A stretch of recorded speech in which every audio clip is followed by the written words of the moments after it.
Welcome back to First and Short. Today is December 4th, Thursday.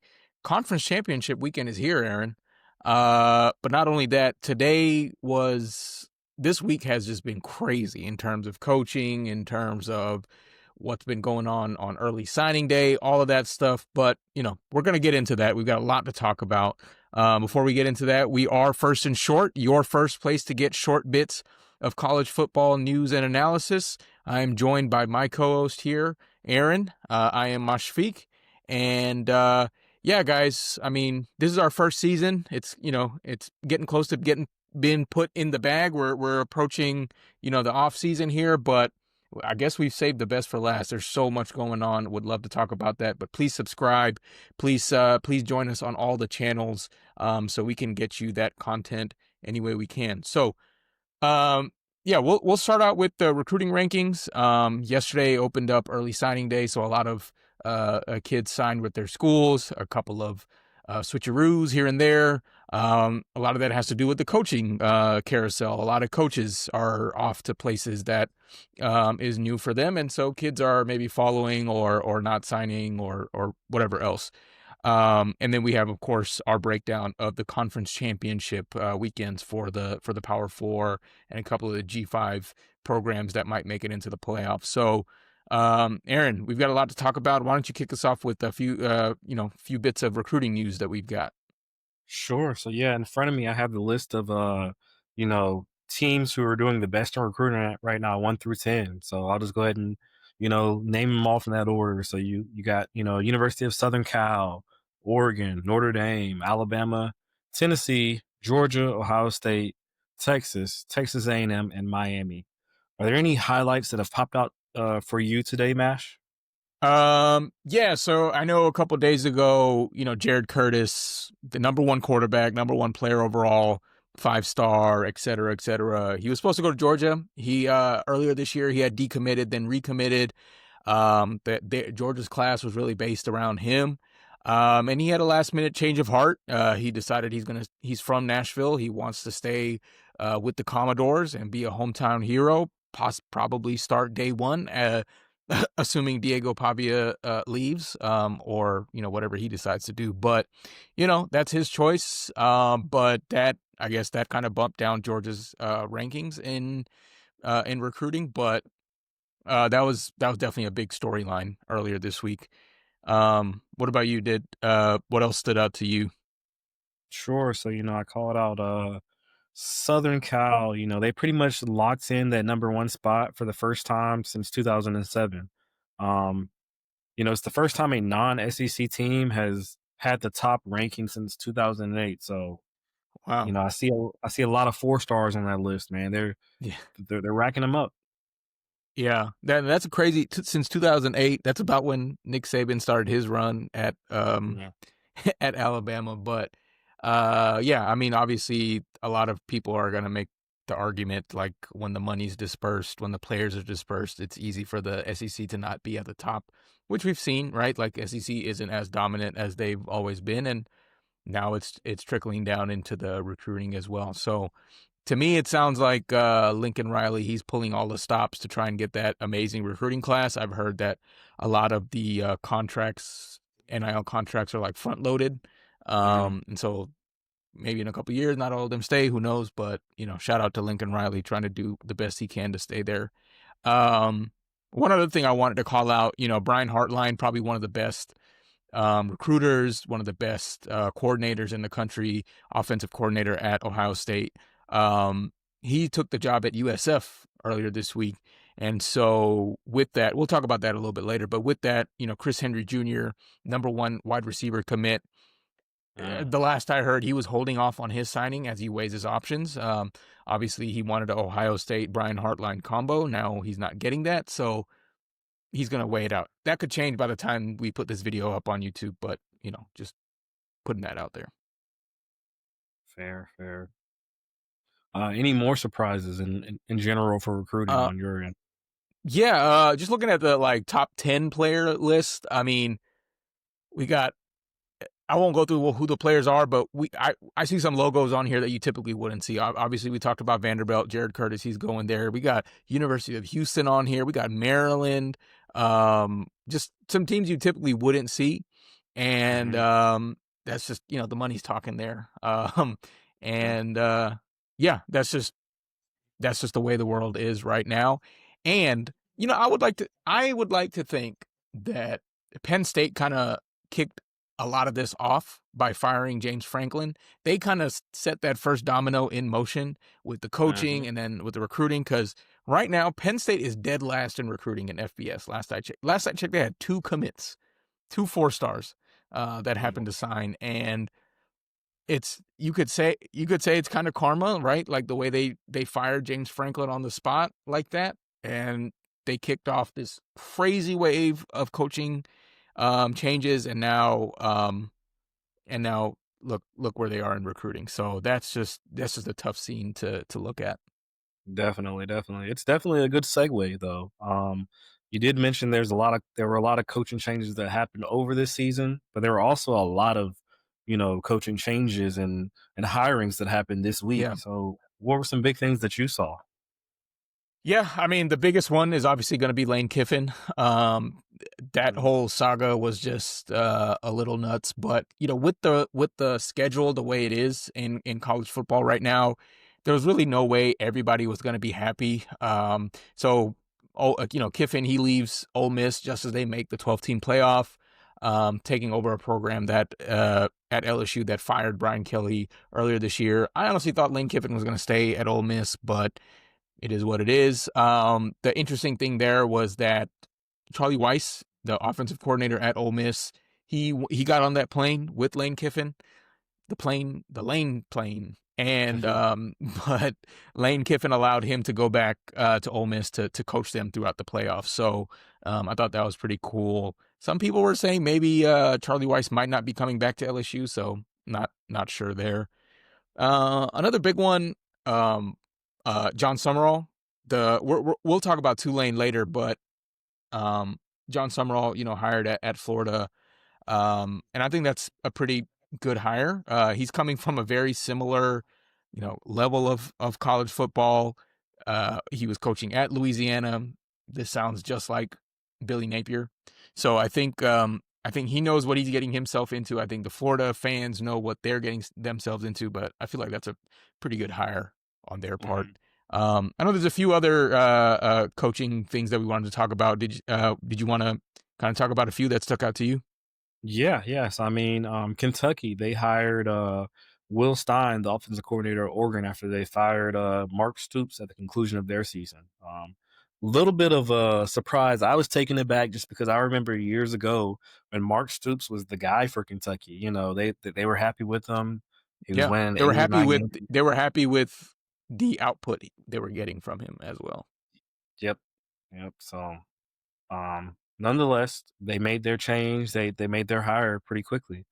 Another one we saw, South Florida, they had to find a replacement really quickly. So they found, like you said, Brian Hartline, the offensive coordinator at Ohio State.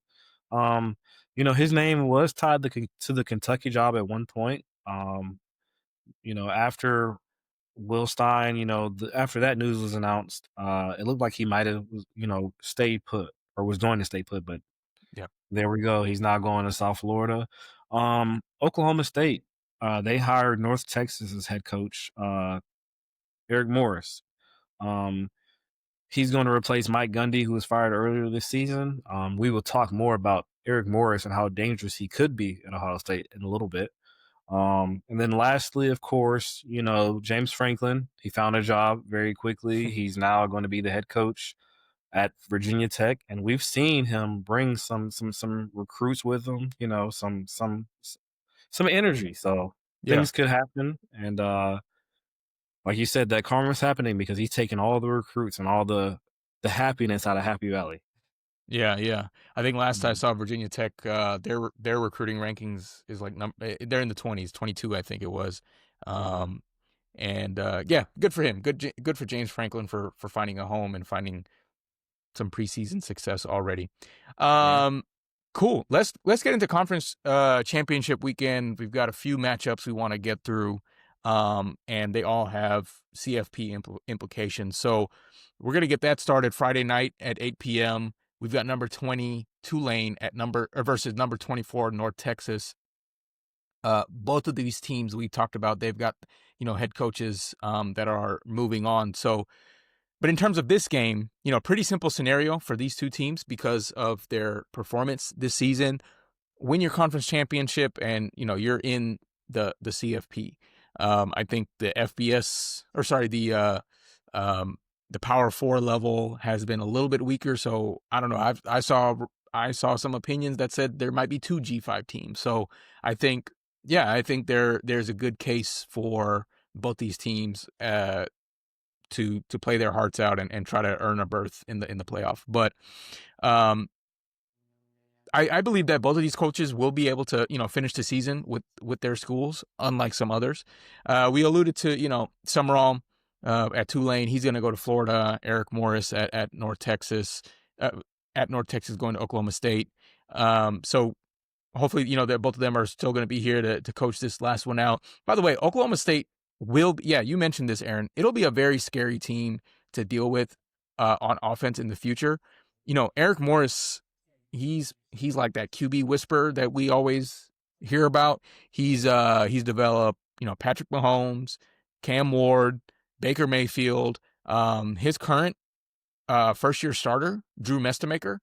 UNT is like leading the nation in passing yards, and Drew Mestamaker is at the helm of that. So I think this game will be a shootout.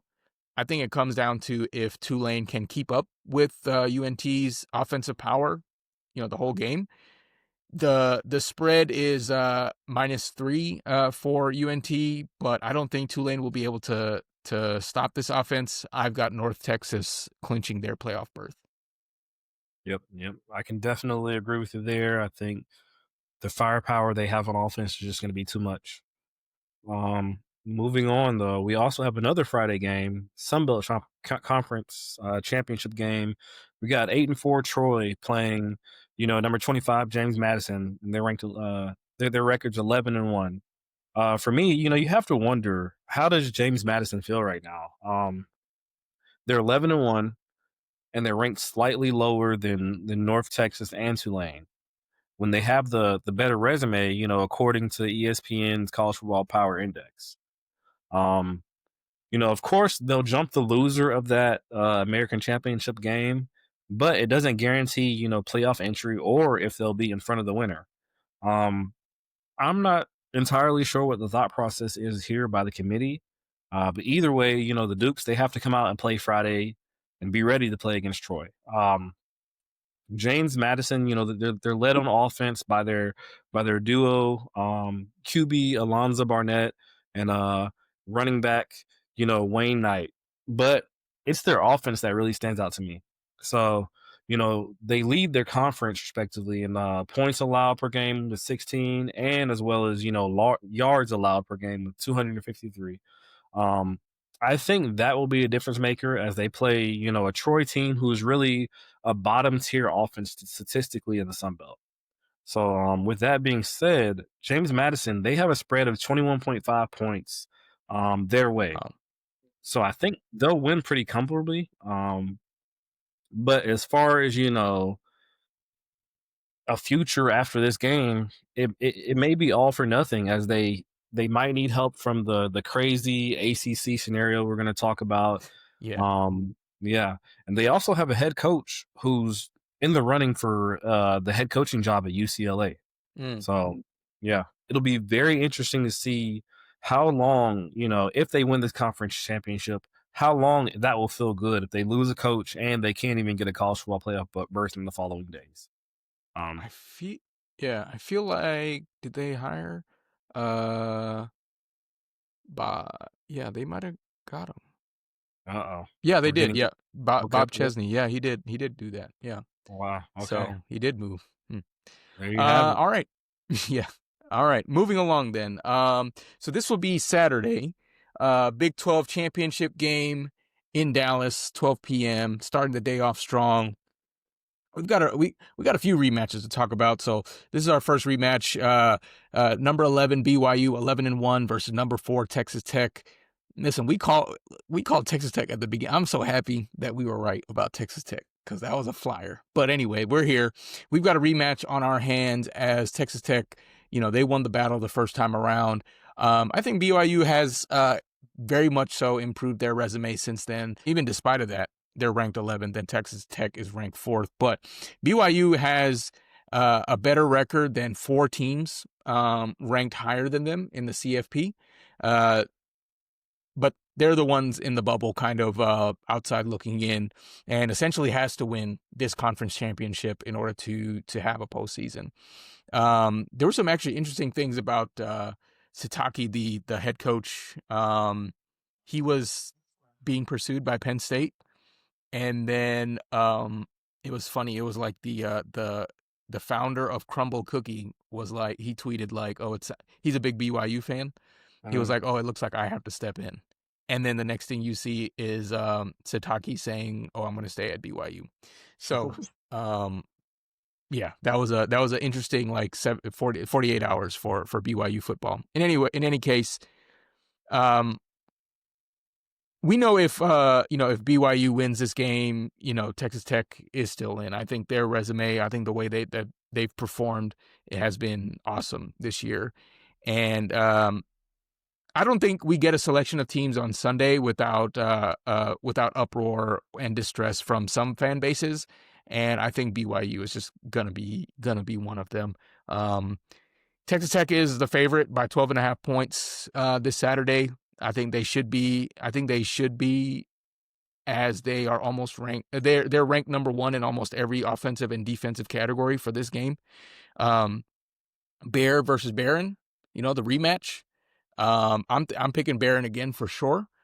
If BYU finds a way to make this game close, do they drop out of the playoffs? I don't know. Let us know in the comments below. Let us know what you think about that. But I personally think Texas Tech will win this one. Yep, I'm gonna have to agree with you there. Dark horse is gonna keep on riding. Yep. Moving on to the Saturday game at 4 p.m., we have the SEC championship. And guess what? The SEC has been great. All these teams have, really risen to the top. But we have another rematch on our hands. That's right. We got UGA and Alabama playing against each other yet again. Um, First time around, Alabama, they won in Athens 24-21. Since then, these teams have trended in different directions at times, right? So, more recently, we've seen some injuries that have been suffered in some key areas, which makes these teams totally different than the ones that we've seen play in the mid-October game. Um, so yeah, my question to you, Mash, where do we start with this one? Yeah, let's start with the biggest difference that I've seen, I think, between these amongst these two teams.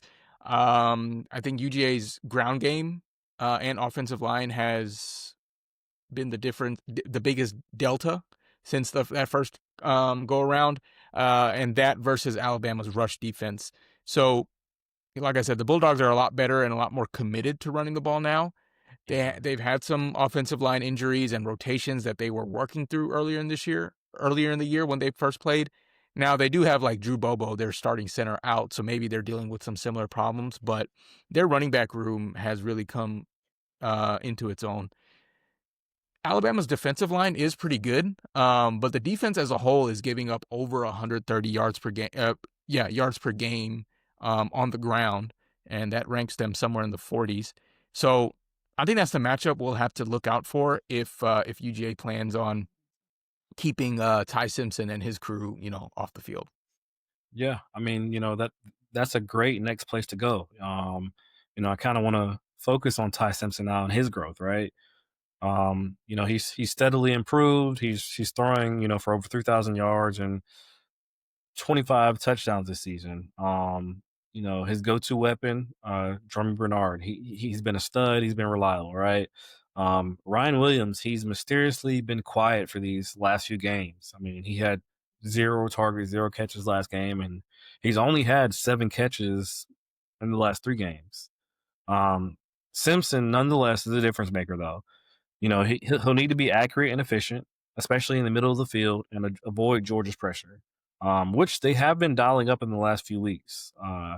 But they were not able to, get it home at all the first time they played this Alabama team. So it'll definitely be interesting.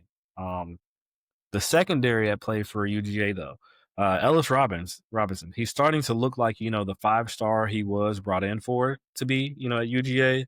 Mhm. Um, the Dogs are still, -1 in the turnover margin for the year, which sounds strange, but they've definitely improved in that department, alongside getting, more pressure on the opposing quarterback. So, I mean, my next question actually is, what will teams have to do, differently around this time in this second matchup to really win this game? Yeah, I'll start with Alabama this time. I Yeah. think they'll need to run the ball better. But that will be hard to do, without Jam Miller. He got hurt last game. And get more takeaways. Mhm. The Gunner's been shown to uh force a lot of risky balls sometimes that he's honestly lucky that haven't been picked off.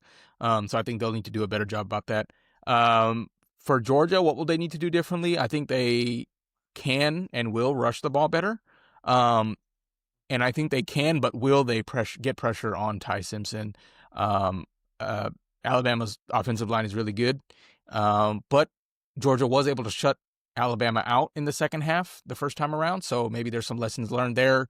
Don't know what they were doing different schematically, but do that differently, and I think they would win the game. But who wants to go first in terms of pick? You know what? I'll go first. You Okay, sold me on the things that Georgia can do better, so I think they'll find a way to win this time around. It's hard to beat a team twice. It is very hard to beat a team twice. that is true. But also, fool me once, shame on somebody. Fool me, what is this, like the fifth time? Yeah, I'm taking Alabama in this one. I'm taking Alabama. Yeah, Yeah. Yeah. Okay. cool. Yeah, it'll All be right. it'll be interesting. I think it'll be another close, good game. Who knows what can happen?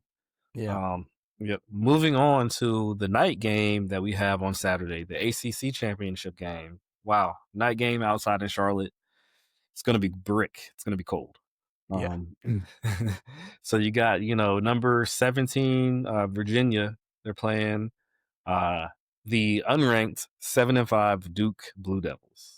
Um, this game, it might not have the same drama or intrigue as some of the other matchups we'll be talking about, but you do have a team that's pulled off some, fantastic turnaround in Virginia, right? They're looking to make the playoffs if they win. I'm not sure I can say the same about the other team on the other side, Duke. I don't think they would make the playoffs even if they win this game, yeah, which could have major implications for a lot of the other games depending on how they turn out. yeah. Um, this game is also a rematch, from just a few weeks ago. Virginia, they dominated Duke and they ended up winning the game, I think 24-17.